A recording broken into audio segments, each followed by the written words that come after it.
There are concerns with 5G and health concerns. However, when you were talking about regulating, and that is a big industry and big money, and you're right, you have to organize people, right? Mm-hmm. But what your question was, well, what can the council do? And I'm going to tell you what the council can do would be pass a resolution. However, that would be a document that would simply petition the state because it has to be done on a grander scale. Do you see what I mean? Mm-hmm. I mean, if we said no 5G, that's by resolution in the city of Dearborn Heights, is that realistic? Would that happen? You know, I mean, how can we regulate and control that? But you really have to go bigger where, you know, like you said, there's global, there's nationwide, there's statewide. You see what I mean? So that's really what the council body can do for you, though I do agree with you because I've done my research.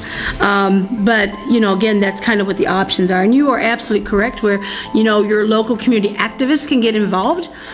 They can be active, you know, organizing and demonstrating, and that is certainly their right to do so, but that's kind of what I think your options are, with all due respect, you know, on that front. But your question was, what can the city council do? And I wanted to share with you what we can do was that resolution that, again, would be to petition the state. I think anything that you can do is you know, it's, you know, many drops wear away the stone, as they say. So anything you can do. I mean, even if, I think the more communities that just say, we got problems with this, that maybe it'll eventually catch fire and we'll do something. But I hate to be the harbinger of bad news, but I, like I say, I have been involved as an activist all my life. I have never seen anything this big. And when you read this article, I kind of got carried away yesterday. It's 26 pages. The Rockefellers, the Rockefeller Foundation, the Ford Foundation, you know, Ford wants the driverless cars, completely dependent on 5G. The Rothschilds and Crown Castle, which is this international thing, and they've got their tentacles into every telecom, every utility. You know, they're buying up the poles.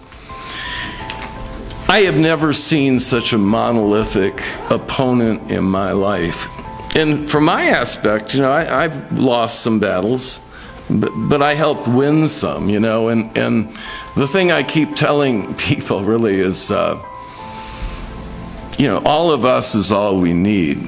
I mean, this truly is an existential threat.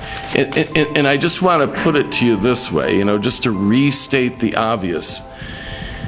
The FCC and the telecoms and these corporations, they want to roll this out, and yet they admit that they have not tested the safety of this technology. Here's the last thing I want to say, and then you can ask me more questions if we have time. This cost me $180, and I recommend people get it because it gives you a first-hand view of exactly what happens when you're doing things, you know? Here's the creepy thing, and this creeps me out. You cannot, this only goes up to, I think, 6 megahertz. The 5G is going to be like 4 to 100 megahertz or whatever. You can't buy a detector to detect these radiations for under $10,000.